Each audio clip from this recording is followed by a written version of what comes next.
What's going on, everybody? Welcome to Thoughts of the Week podcast. And we have two special guests today. Let me check their messages there. There you go. There you go. Let me see here.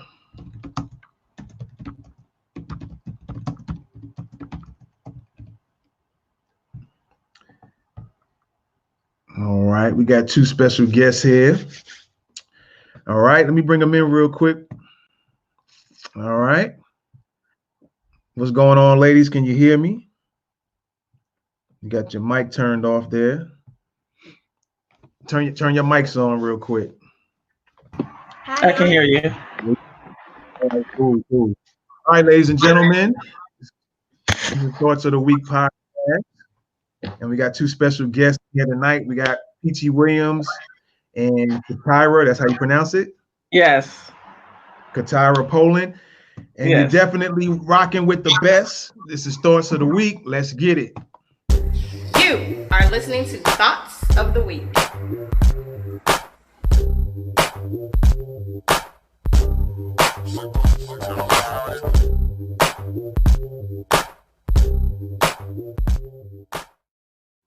All right. Yes, indeed. We're back. We're two entrepreneurs.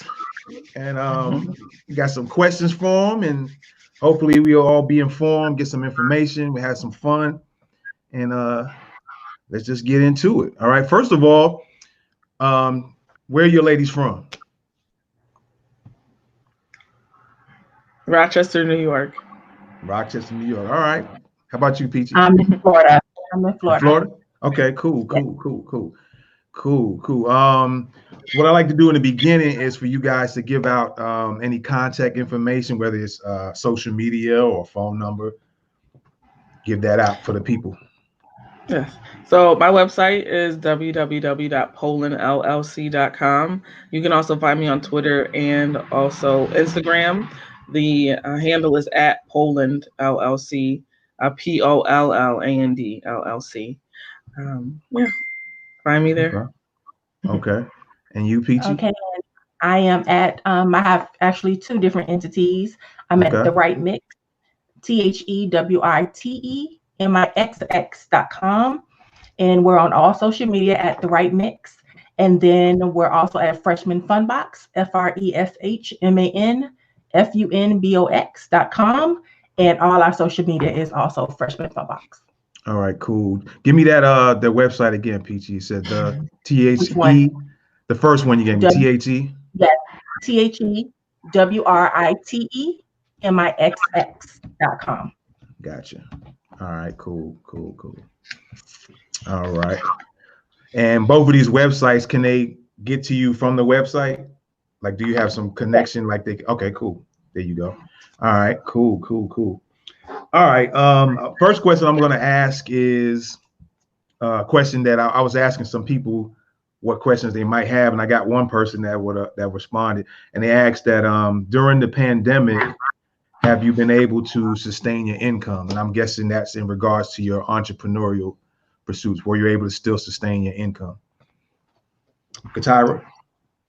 Yes, I have been. I'm an editor, so most of my work is virtual anyway. I communicate via email most often. So I have been able to sustain my business and actually grow my business because I've increased my promoting on social media and different groups, author groups, writing groups, publishing groups. So I have been able to sustain my business during the pandemic. All right, cool. And Peachi, what about you? Definitely, it's actually increased. The business has increased to a certain extent. We do content writing, development, brand voice, and graphic design. And then for that's a subscription box service for students. So it kind of slowed down a little bit, but this has been a great time for us to establish partnerships with schools and organizations moving forward into the fall. Okay, cool. All right, cool. What is it that you do again, Peachi? Well, one of my businesses, I do content writing, brand voice, development, and graphic design. And then the second business is a subscription box service for students of color and college students, Freshman Funbox. So we have Freshman Funbox and the HBCU box. Okay, cool. And you, CaTyra? Yes, I'm an editor, so I work with writers and authors, helping them polish their manuscripts. I also write bios for professionals. So yeah, primarily writing. I do some ghostwriting as well, and I am also an author myself. Okay, okay. So you do ghostwriting. Have you who you have? I guess you can't say who you did ghostwriting for. Anybody? Can you say, is it anybody real popular that people might know of? Not yet. No, Okay, no. okay, okay, okay. Cool. You'll get there. Don't worry about that. Right. You'll definitely get Right. there. Let me see here. We got a comment here. Okay, yeah. Somebody said, can y'all see the comment? Yes, I do. Thank you so much, Jolene. Yeah, I hope I pronounced that correctly. Cool. All right. Let me see here. So, is it possible for a person to start a business with no business knowledge? Absolutely. Okay. So Yes. I started my business in 2017. It's called Love for Words. And well, I already had a business when I started this one, but when I started my first business, Career Prep, I didn't have a background. That one is still active. So that one focuses on LinkedIn profiles, resumes, and cover letters. But when I started that business, I did my own research. So I just went to the library and I took out books to learn about different types of business entities, how to register my business, get the doing business as, or if I wanted to do an LLC. So it's all about your motivation and also access to resources. But you can absolutely, gain the knowledge so that you know how to start your business. Nobody comes out of the gate knowing everything, so you got to take the time to learn it. Right. Most definitely. Absolutely. I do agree with that. I've been a writer, a copywriter for years, and an editor and ghostwriter. So we need to talk, CaTyra. Yeah. I do have some names that I cannot mention, but they've been on bestsellers list. So okay, awesome. But I have, that business I've had that for years. But in terms of the subscription box, that was something that I started in 2018, and I had no clue what I was doing, and it was touch and go. I have learned, I've done associations, and you tend to, like you said, you network and you do the research. In terms of starting a business and the registrations and things of that nature, I knew what to do.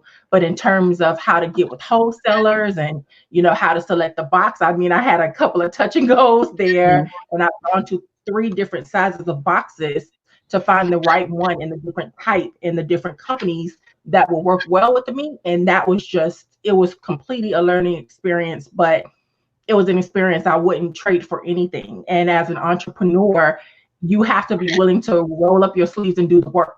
You have to be willing to invest the time.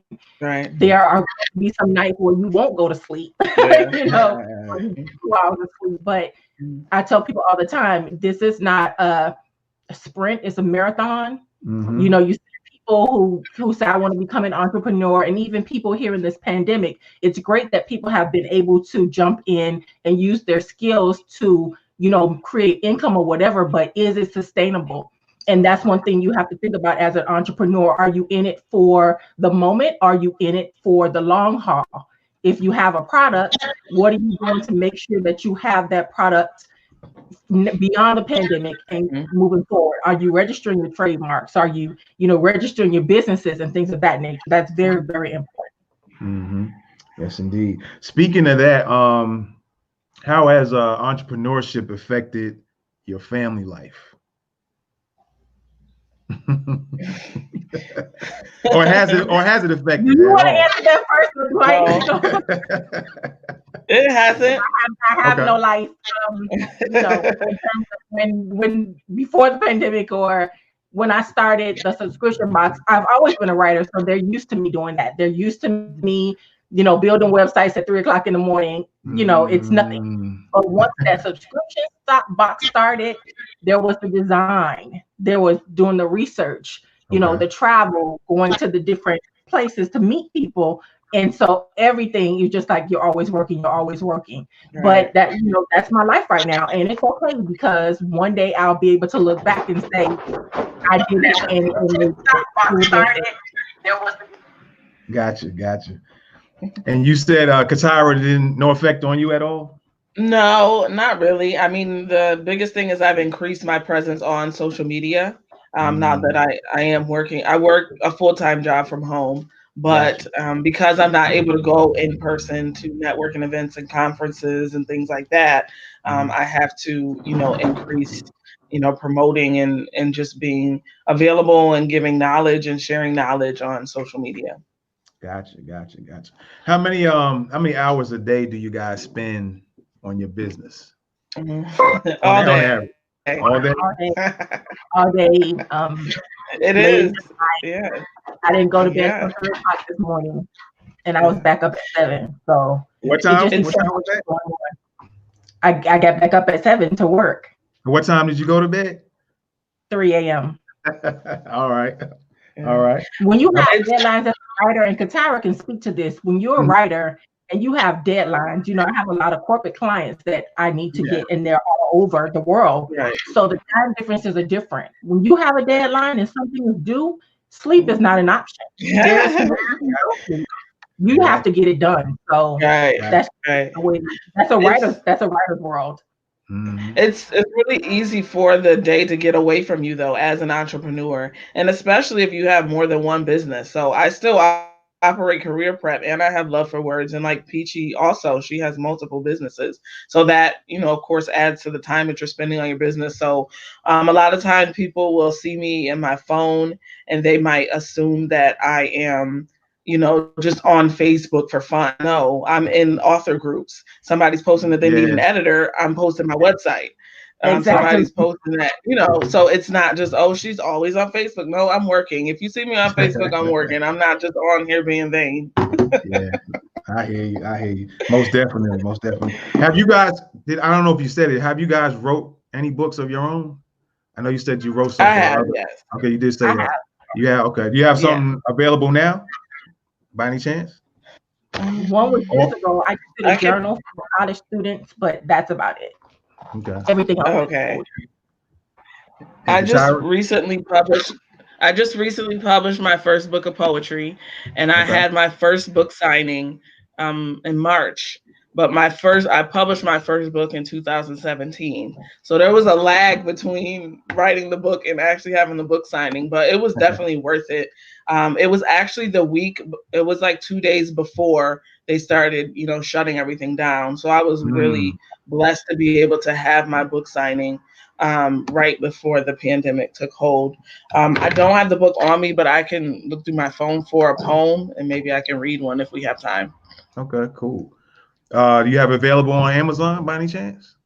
Yes, it's on Amazon. The name of the poetry compilation is Dear August, Love August. And the first book that I published is Professionalism, What's That? That one covers like conflict resolution, code switching, how to dress for success, things that we need to know, but they don't teach us in school. So yeah, most definitely. Give me 2 traits. I know it's probably a lot of them, but give me from both of you 2 traits an entrepreneur should have or should possess. Tenacity and courage. Okay. I would say confidence and determination. Gotcha. So do you guys, I could take it that CaTyra probably works solo, right? Or do you have a team? Right now I'm solo, but my ultimate goal is to work for myself and have a team. But right now I do work for myself. However, I do have independent contractors from time to time that help out. Gotcha. And you, Peachy? I have both. I have a team for the subscription box, and then I have independent contractors on the writing mix side. Okay. Here's a question for the both of you. Even though CaTyra, you don't have a team yet, but you have some people who are off and on, and you planning on getting one.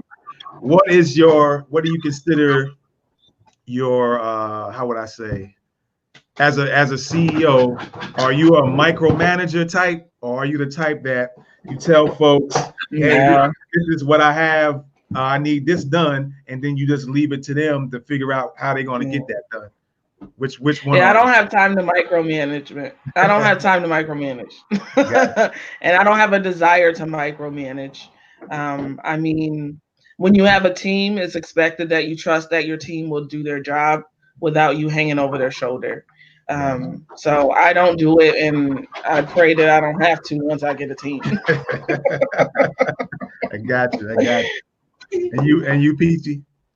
I'm definitely not a micromanager as a writer, a copywriter, and contracting with different people before I started using independent contractors and doing everything by myself.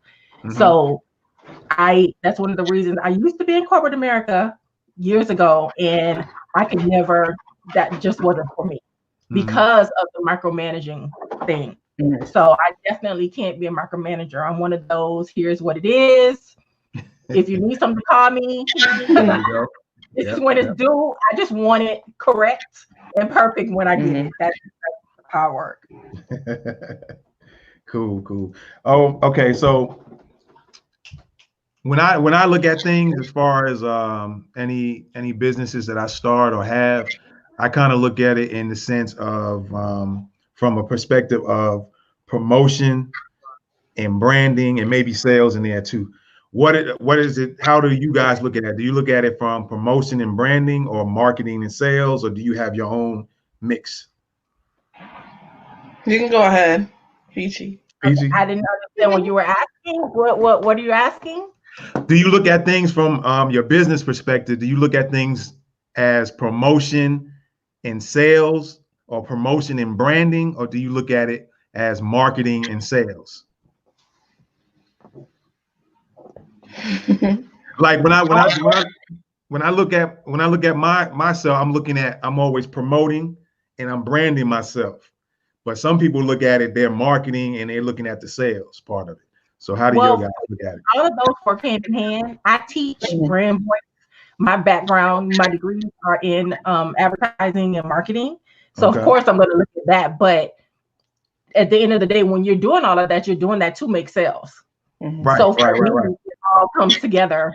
I think of them as one big thing. You need this to work together to get the outcome. So I don't compartmentalize it. I kind of put them all together. Gotcha. And you, CaTyra? Well, my focus at this time is value add. In the full-time job that I have, I work in, it's kind of like recruitment somewhat. I bring in students into the Job Corps program. So that kind of overlaps with my business because I'm trying to attract people into the business and buy into what services we have, trust us, things like that. So for me, it's about making sure that I'm giving them information and not just trying to sell to them. Nobody likes to be sold to. We don't, even with like I said, with Job Corps, if I call a student Monday, Tuesday, Wednesday, Thursday, Friday, what's the likelihood that they're going to get back to me? You have to give people space. So that also applies to business. So yes, you filled out a consultation form. I reached out to you Monday. I'm going to give you a few days and follow up with you in a few days. So for me right now, it's about telling you what the value is of the service and not just selling to you. Because if you see the value, then the sale will come naturally and you have to let that person make the decision. Like I can't force you to be my client. So for me, I'm just focusing on making sure that I'm adding value. Gotcha. Do you think, for both of you, do you think business plans are overrated? If you're not seeking funding, yes. Because I've had a business plan for a long time. The only people who have seen it is me and the person who helped me put it together. But if you're looking for funding, I definitely think it's necessary. I think that's primarily what that document is for. I think it's useful to have it so you can reference, but I mean, in the grand scheme of things, there are other things that you can have besides a business plan. And Peachy, I heard you over there saying yes. Because I think a lot of people place so much value on a business plan, and that's what stops them from actually getting started with the business. If you're trying to put a business together, you need to just jump and do it. Leap with fear. And the business plan kind of keeps a lot of people from moving forward because they don't have it and they're trying to do it or whatever. Your business plan can be what you want to do on a piece of paper. Keep it moving. And I think a lot of people need to adopt that mindset. You know, write it and make it plain. Let's go to the Bible, write it, make it plain, There and you move go. forward. There you go. And Right. a lot of people, and then you adapt your business plan as you go. You know, you can tailor it. So then when you do write that big business plan, you have all these things on paper that you've already done that you can add the added value, like CaTyra said, to your business plan. So that's how I look at it. Okay, gotcha. Here's it says, how do some entrepreneurs flourish and others seem to have a harder time reaching the people? What are your keys? I mean, I think the big three, I knew that they're cliche, but know, like, and trust. People have to Okay. know you, they have to like you, and they have to trust you to do business with you. So again, if you are strictly sales, people are not going to be interested in working with you. If everything is buy this, you're going to turn people off. I think another thing is inconsistency. So if you open a lash business in May and then in June, now you have an auto business. Not that you can't do both, but it's kind of confusing to people. Those don't really overlap. And I see a lot of people who take on, different projects and businesses that are very different. So people don't know, like, okay, is she still doing her lash business?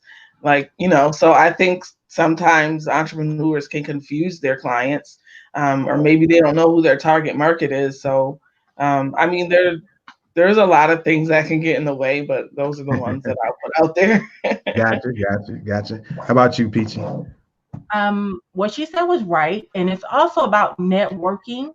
Depending on the type of business that you have, it's not necessarily what you know, it's who you know.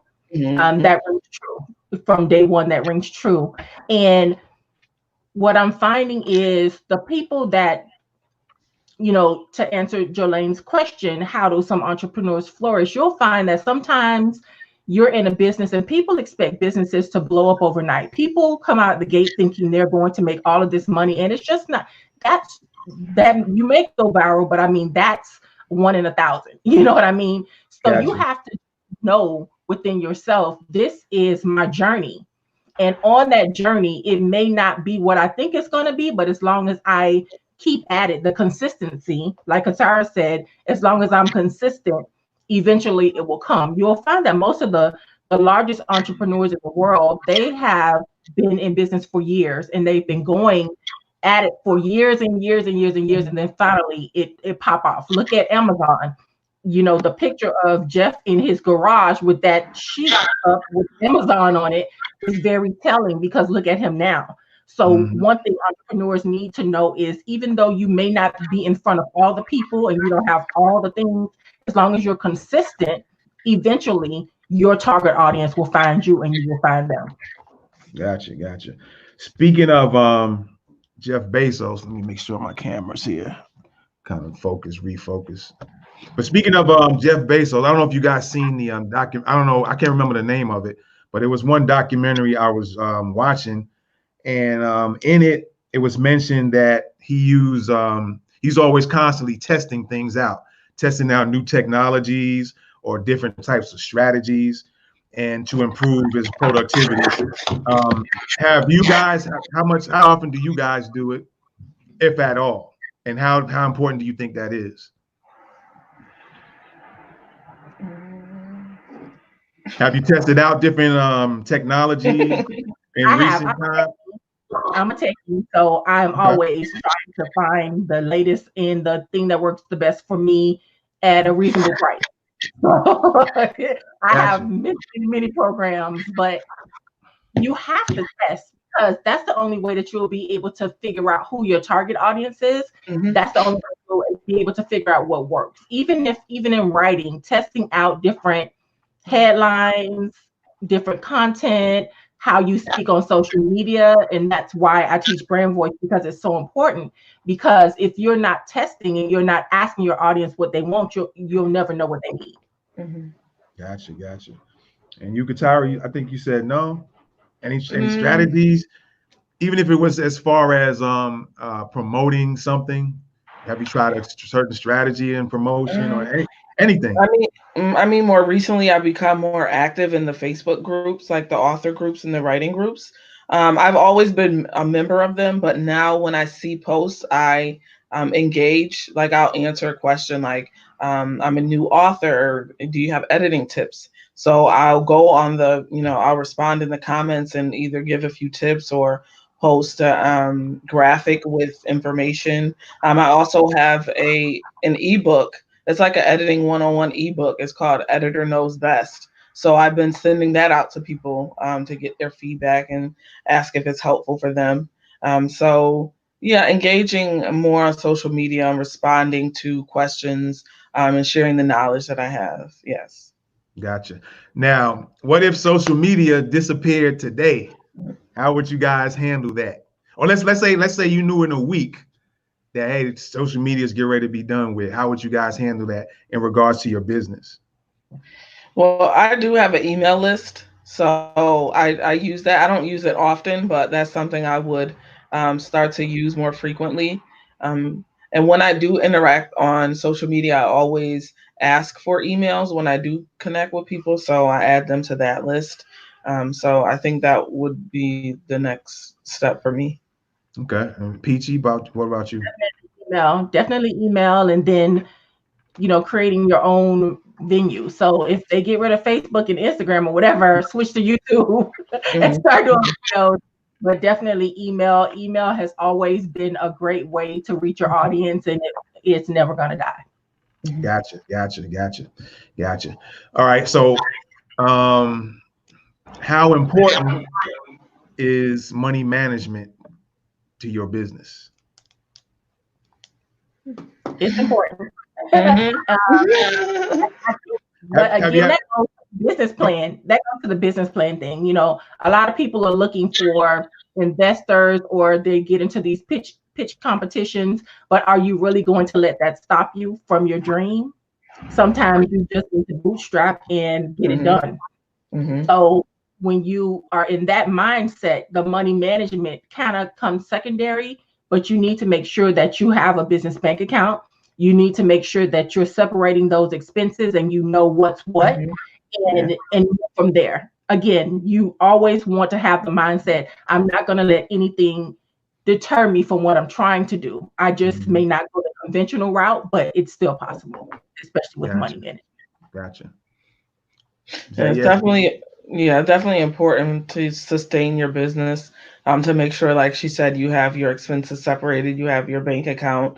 If you register your business, a DBA or an LLC, making sure that you have that documentation together is really important. And you pay attention to your statements. And again, just to educate yourself, know that there are business taxes, knowing what types of write-offs there are. So it's really important. Finances are definitely important to my business.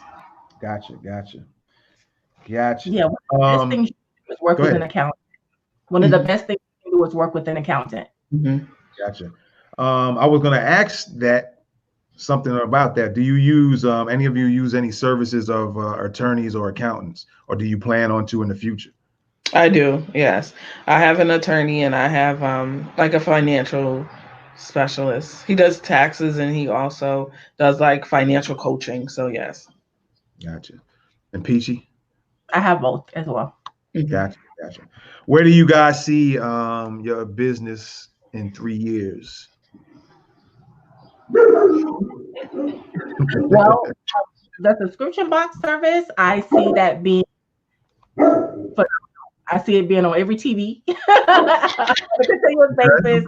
So, and in terms of the writing, I see it expanding, beyond my wildest expectations. And at this point, I'm just looking forward, forward. I want to have a fortune, so we'll take that. All right. And CaTyra? Yes, I do plan to have a brick and mortar. So I'll have a space. I also have a team. I'd like to hire, I would say, at least 2 editors to assist, and maybe a virtual assistant or administrative assistant to help with the business. I have planned to start a foundation and also a youth writing program. So I have really big dreams, and I'm working to make them come true. That's what's up. All right. How often do you guys read books? In regards to well, that's what I do when I edit. Say it again. Business books or general books? I didn't hear Just you. in general. Well, no, in Business? regards to business wise and entrepreneurship. Every How- week. I read articles every day. I try to read a book a week, but I read for business and I read for pleasure just to keep my mind sane. Gotcha. And you, CaTyra? Yes. Yeah, I would say I read a few books a month, about two or three. But in addition to that, of course, with editing, I'm reading books, so I don't spend a whole lot of extra time out, reading other books because I do it so much with editing. Okay, cool. In regards to Black entrepreneurs, what do you think is the outlook economic wise for Black entrepreneurs? The world is our oyster. Okay. I think there's a lot of opportunity for us to take advantage of, networking with each other, connecting, collaborating, bartering. And I think we should start focusing on, uniting with other Black businesses and other Black entrepreneurs and freelancers.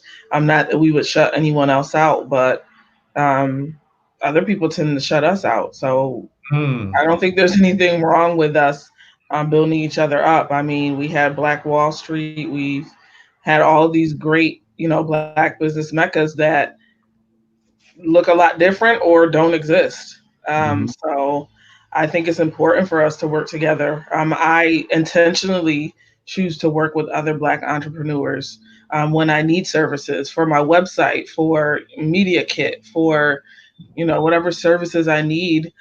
I'm always intentional with making sure that, I seek out, other Black entrepreneurs. Gotcha.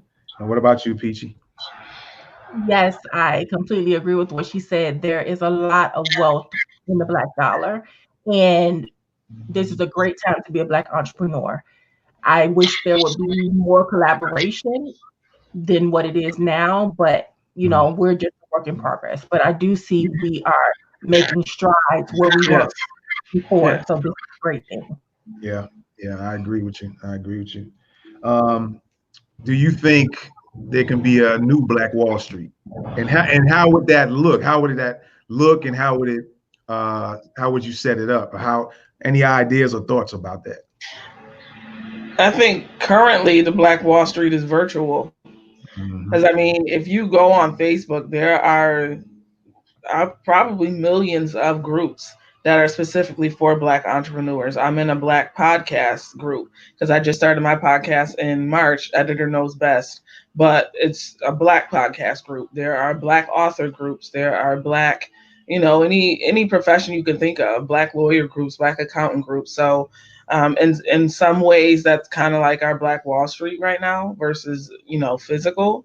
But physically, yes, we can absolutely do it. I know, like even here in Rochester, we have like a particular area of town where most of the businesses are Black. So that's a version of, Black Wall Street. I don't think the physical versions are as strong as they were in the past because a lot of the business we have are like service product based, not so much like banks. Like a bank is a very powerful, business to have. And we had those, Black businesses that were staples. Or Black banks is Black owned banks that were staples. Not to say that barbershops and salons are not important, because they absolutely are, but there are different classes of businesses and different assets that come with those businesses. So I think it's there, but it could be stronger. Gotcha. And how about you, Peachy? There are a lot of business groups that I'm in where millions of dollars are in there. These entrepreneurs they're doing their thing. And so we need to come together as a collective. And I think that's the only thing that's kind of hindering us, because you have all these entertainers they have so much money, but they're not funneling it into a Black Wall Street. I'm of the belief that we should be able to have our own hospitals and our own malls and things of that nature, and we don't. There's only, if I'm not mistaken, there's only one Black major hotel in the Carolinas, I think it is. I'm not sure. Don't quote me on that. But all those things, we have the dollars right now. We have the capability and capacity to do those things, but people are not coming together to make it happen. And I think that's the only thing that's a little bit disconcerting, because our wealth is there. We just need the leaders besides Robert Smith and a few other people to lead the way. Gotcha. I got a couple of questions from my brother. I'm gonna post one up here on the screen real quick. What does each feel stops collaborating in our community? I think you mentioned earlier about, one of you mentioned about collaborating more. I think it was you, Peachy, and I think he's asking, what do you think it is that stops that? What do you feel stops collaboration? Yeah, I think that's what he's asking. Okay, so that's a very good question. I don't know. I'm in some business groups where people actually celebrate your wins and people come together, try to help each other. But then again, let's talk about entertainers. They are not supporting, you have pictures of all these entertainers in a room, which probably is almost $1 billion, and they're not, what are they doing? Robert Smith is coming through to help entrepreneurs. I read yesterday, Magic Johnson, he's doing something in terms of helping entrepreneurs, but you have a lot of people who have this wealth and this money, and they're only focusing, they're being selfish, if you ask me. It's one thing to talk about it, but it's another thing to do about it. You have the guy who was trying to do the cable thing against Comcast, and who was coming to his rescue, who was supporting him, who was pushing him. This is where we lack as Black people. In every other race, you see them come together. You see the Asians come together. You see the Arabs come together. You don't see that among the Black people. And no doubt, unfortunately, it's very sad. The education is there, the knowledge is there, the wealth is there, but the mindset is not there. That's what I think it is. The mindset is not there.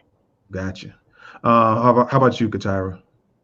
Yeah, I agree. But of course, that was intentional, and we have to reverse the plan that was set in place when we were brought to this country.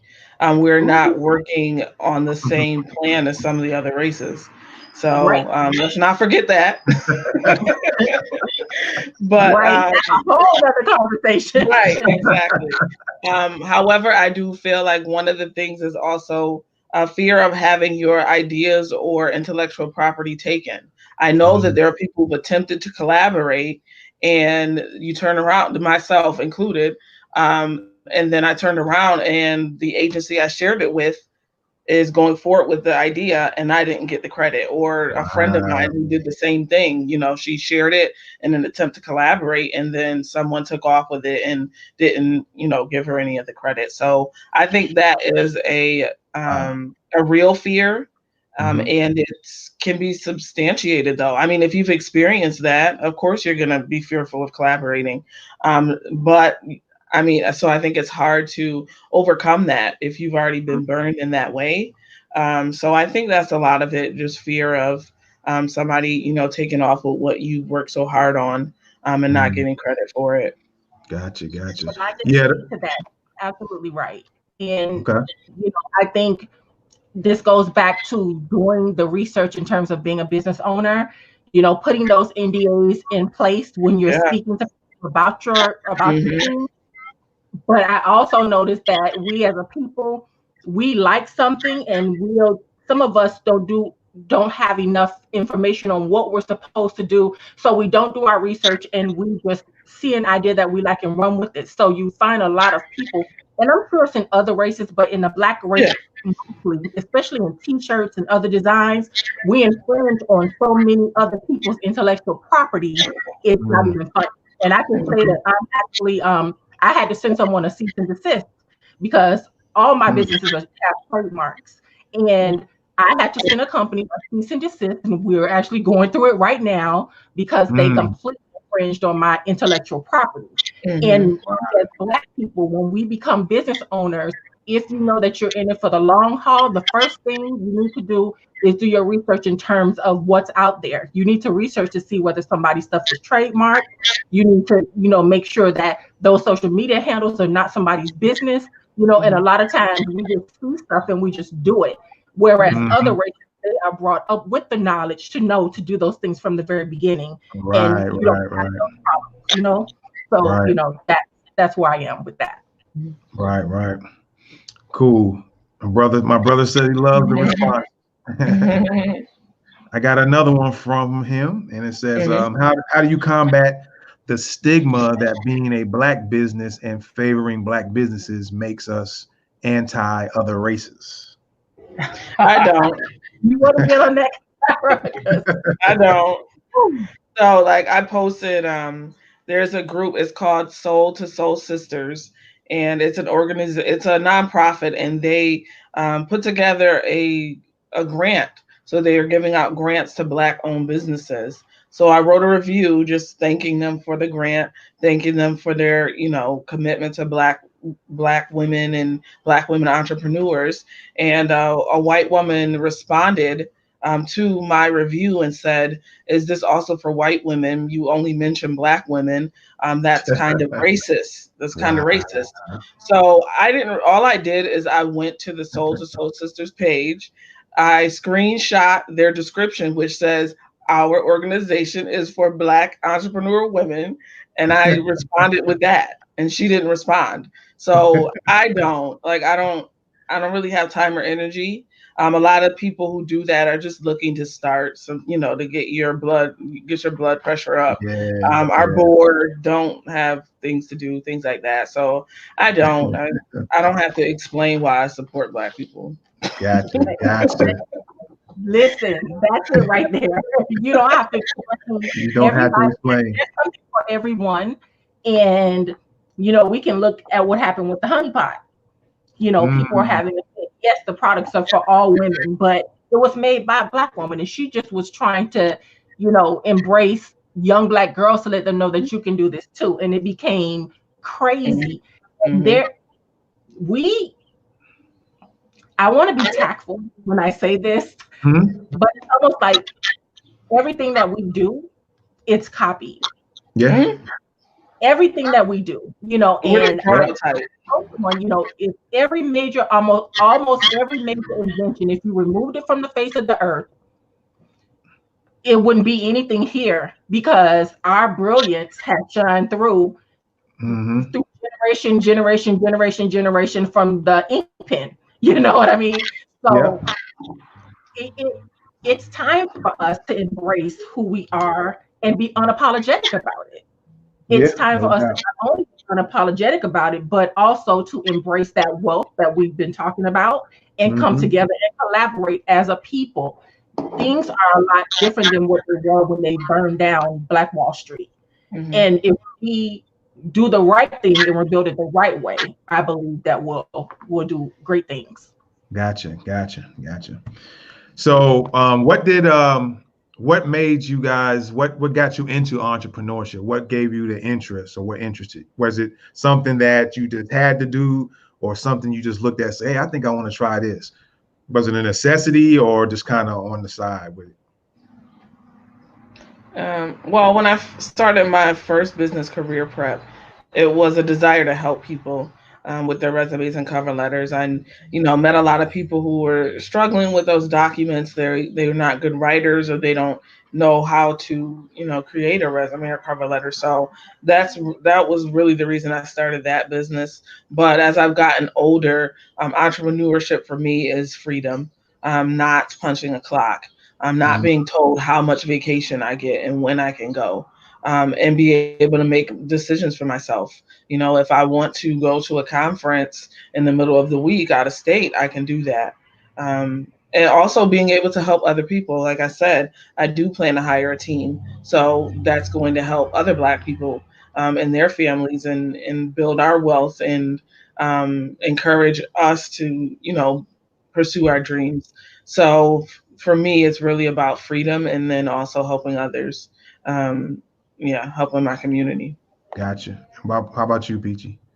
I would say it's about freedom and helping others as well. As an entrepreneur, and I guess I've been a serial entrepreneur, I used to cater, and I've always been doing something, but at that point, that's when you call it a hustle, so I'm calling that a hustle, for lack of a better word. But it became something different when So one of my degrees is in public relations, and I was doing PR for people, and I was doing it for free. And somebody just said to me, "Why are you doing this for free? You do it very well. Why aren't you getting paid for it?" Right. So that's when I started Gotcha. thinking about it. I was like, "Yeah, I really should get paid for this." So that's how my entrepreneurial journey, in terms of starting a business, really came about. As opposed to, I had to take my mindset from hustle to business, and that's where that came from. Gotcha. Is it true that hiring somebody is not knowing, but definitely firing them is knowing? Do you get it? So when you hire a person, of course you're going to try to find the best person and qualifications and everything. But is it truly you really know that person until you end up having to fire them? Because firing, then you really know what's been going on with them and that they didn't stack up to what you were looking for. So is it true that hiring is really not knowing to an extent, and then firing is definitely knowing? To a certain extent, but I would say, because I find that in a lot of businesses, especially in corporate America, they go by a resume or the experience that you say that you have. And a lot of times people get fired not because they are not a good worker, but it's because they're not a good fit for that particular role. And corporations or even business owners could basically, if they took the time to really know their employees, they could probably put them someplace that would be beneficial for their organization or better suited, as opposed to just firing them. And so when you say knowing and not knowing, I think it's a great area there, because sometimes we hire people, but we hire them for the wrong position when they're better suited to do something else. So as a business owner, it's your job to become close enough with your employees that you know where they fit, because you may have done the wrong hire, but not because of their capabilities. Gotcha. How about you, CaTyra? Yeah, I mean, I feel like hiring, you're taking a chance. I mean, you don't know until they're working with you. As far as firing, like she said, sometimes it's not so much that the person isn't capable, but they just might not be a good fit. So I don't know. I guess it depends on the situation. Oh, okay, cool. Here's another question. If you were to take an inventory of your life, is there any area that you feel is lacking that you could pay more attention to? I plead the fifth. Okay. I can answer that. Okay. I'm very close with my family and a few friends. They're like my sisters, and so before I moved away, we're always together. I love to dance. I love to have fun, things of that nature, but work takes a large part of my life. So it would be my personal relationships and my personal life. I think that needs a little bit of adjusting. There is no balance right now. There is no, no gray area. There's just work. And I think that I need to improve in that area. Yeah, I second that. Okay. A lot of my time is spent, if I'm not, in my full-time job, I'm working my business. So every once in a while I'll hang out with friends or do something leisurely, but I need to work through the false notion that if I'm not being productive, then there's something wrong with that. I have issues with like downtime now, but before the pandemic I did travel, so I really like to travel, so I did go out and travel. But now with the pandemic, all of that travel time, free time is filled with work, so I need to find a healthier balance. Gotcha. Time management. We all know we can't take the clock in 2:30 and put it back over at the 12 spot, so it's really more or less managing your task and your to-dos. How important do you say that is? Time management. It's extremely important. Just, having love for words, having the podcast, and since the pandemic, having these opportunities. So I was on a live yesterday. I have, another podcast interview So Okay. it's very important that, not today, but just in general, like a lot of those opportunities have picked up a lot. So it's important for me to make sure that I'm writing things, putting things in my calendar on my phone to get reminders so that I don't miss a live. Like last night I had one, I could make it because I had a different appointment. So I think it's really important to track everything. It's extremely important, especially earlier Peachy mentioned deadlines. So yeah, I might have this podcast or this training or live, but if I haven't finished this client's manuscript, that opportunity is on the back burner. So time management is extremely important for entrepreneurs. Got you. Peachy? I agree. Time management, you'd be surprised how quickly time gets away from you. And so having something in place or making a to-do list and crossing it off, or what I've learned to do now, because I have such a busy schedule, I make reminders in my phone and alarms go off, even to the point where I have an alarm that tells me when to go eat lunch, because again, time can get away from you and very difficult to manage it all when you have so many different things going on at one time. Gotcha. So I was going to ask you a part two of that was the tools. Like, are you using just a clock that just reminds you and you know what you got to do, or do you what kind of tools do you guys use? So I have a journal where I write down my to-do list, but I also use my Google Calendar because I can get those alerts, on my phone or, in my email. And I also text things to myself as well. So I have multiple resources. So do I just pick up, I have a reminder on my computer screen. I have my phone, and I have an actual calendar that I write down on that I carry with me everywhere. So gotcha. I really try to keep track of it.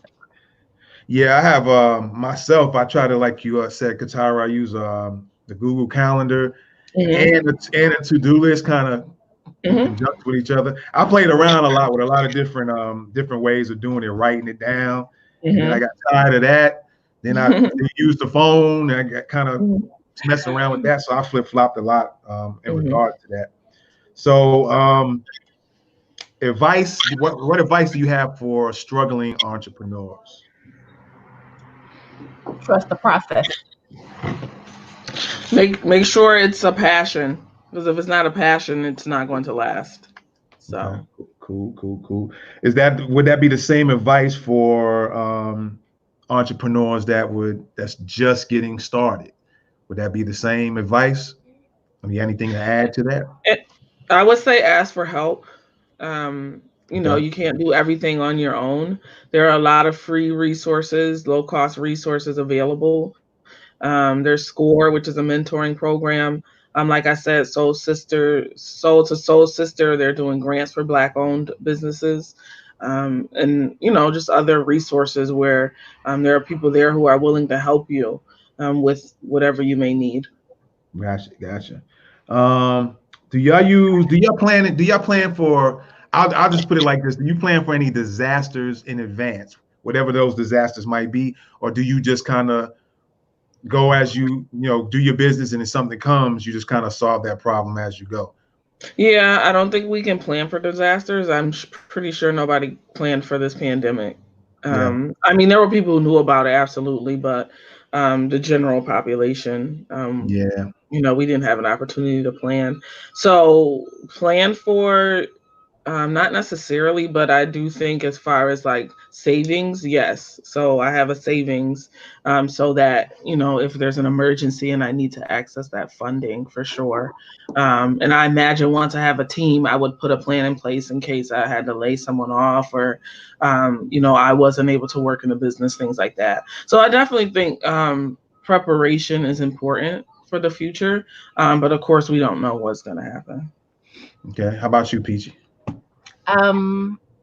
Again, you never plan for something like this to happen, but having some kind of idea of what you'll do in case of an emergency, like a tornado or something like that that plays into that crisis communications. But I think that this is a great time for people to create pivot plans, now that we have this pandemic and when things go back to normal, whenever that may be, because I think that the shape of business as we once knew it is forever changing. So the landscape is a little different. But having a pivot strategy in place is something that everybody should be thinking of in case something else of this nature happens. So this is a great time for people to think about what they will do in the event something else happens and put those in place. Okay, gotcha. Now, the reason why I asked that, because every now and then I'm looking at things, I'm researching, I'm hearing stuff from different people. And one day I was walking my dog. It was probably about a week ago, or maybe 5 to 7 days ago. And this lady was on her phone. She just walking by, and we walked past each other in opposite directions. And whoever she was talking to, she said, you know what, it's going to be another one, and it's going to be bigger. So I took that like, is she talking about this coronavirus? Is going to be something else coming down? And then after hearing her say that, I heard somebody else kind of down a few days later mention that something along those lines again. So when I asked that question, I'm asking it and kind of in that sense, you probably answered some of it, but I was asking it in that sense, like, do you sit down and say, even in this sense, because also I did a video a while back when I was talking about, I use what I call the what if model, and I'll just sit down and say, well, what if this happens? How would I handle this? In regards to business and personal life, how would I handle this? And I mentioned something about, because my cousin does hair, and I mentioned something along the lines about, what if you had competition, somebody has a new hairstyle or something, and she said, well, yeah, that's happened to me before. So I was asking that in that kind of vein, how would you prepare for something like that? Would you use a what if model? Like, I know you said you can't figure out everything that's going on, but do you sometimes look at things and say, well, this could happen. How should I get prepared for that one? I do that. I do. Gotcha. Not really. Not really? Yeah, not officially. Every once in a while I'll, think of a scenario, but I think it's different for service-based businesses versus products. Because before the pandemic, all my work was via email anyway.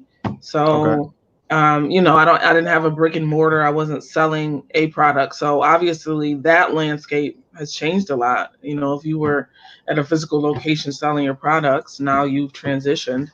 But I think that's why I don't really think a whole lot about it. But if for some reason like the internet went away, then I would have to come up. Yeah, you gotta think of something. Let's not jinx it. Yeah, really. But she's right. It's different for products. So on the service-based side, I wasn't really tripping because it's something that I do every day and I've been doing it for years. But on the product side, it was definitely something to think about, and we had to figure out a strategy to pivot like immediately because products and things of that nature you need. Gotcha. Well, ladies, I appreciate it. Appreciate the interview, and thank you. I definitely wanted to say that one of the reasons why I was doing this is because when I would look on YouTube or Facebook, or I'll type something in or look at TV, the little times I look at TV, I don't see a lot of Black entrepreneurs being mentioned. I even went as far as even in the military, I would see Navy SEALs and you always see white guys. Green Berets, you see just white guys. But I know there's a couple of Black guys in the Navy SEALs or were in the Navy SEALs. So that kind of sparked to me and said, well, how come we don't see too many Black entrepreneurs?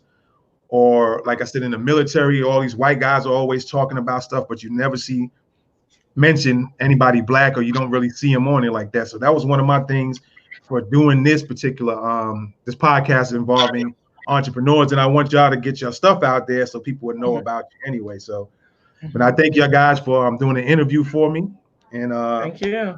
Hopefully we can do something in the future, because I know you said there was some other topics that we can hit on as well. So I definitely appreciate it. Go ahead. CaTyra said he has a podcast. You want to tell tell us about your podcast real quick, CaTyra. Oh yes, Editor Knows Best. Editor Knows Best is my podcast. So I typically have different each episode is either me interviewing an author, talking about the genre that they write, their books, what your upcoming projects, what their experience was publishing, it'll be a episode just with me, and I'll give tips about editing, or I'll talk about different writer tips or writer topics. That's at anchor.fm/editor knows best. So if you go there, you can take a look at and listen to some of the episodes. There's also a website link. So if you're interested in being a guest, you can also sign up there. And I really just started it to create a space for authors and writers to come together, to encourage each other, and celebrate Black authors, Black writers, and get our information out there because our stories deserve to be told as well. All right. So go ahead, Peachy. Our podcast, we have two actually. One for the Freshman Funbox brand, which is College and Coins. So that's podcast.collegeandcoins.com, which basically is for parents and students. And we talk about a lot of different things that students in school and college do. And then on the Right Mix side, we have a podcast called Talk Like a Brand, and we're talking about branding and brand voice. So that's podcasttalklikeabrand.com, and you can find it on those links or on Spotify or on Apple Podcasts and everywhere. All right. I appreciate it again. For Peachi Williams, go to therightmix.com. Thank you. Thank you. And CaTyra. What's that? I was saying nice meeting you guys. Thank you so much. Oh, no doubt. I'm sorry. Same here. She said nice meeting you. I don't know if you heard her. Oh, you as well. Thank you. You as well. Most definitely. Again, for yes. CaTyra Polland, go to PollandLLC.com. That's PollandLLC.com. And yes. Peachi Williams is therightmix.com. TheWritMixx.com. All right. Once again, we appreciate you, ladies. Thank you so much. And everybody listening, we'll check you out later. Peace. Thank you. Bye.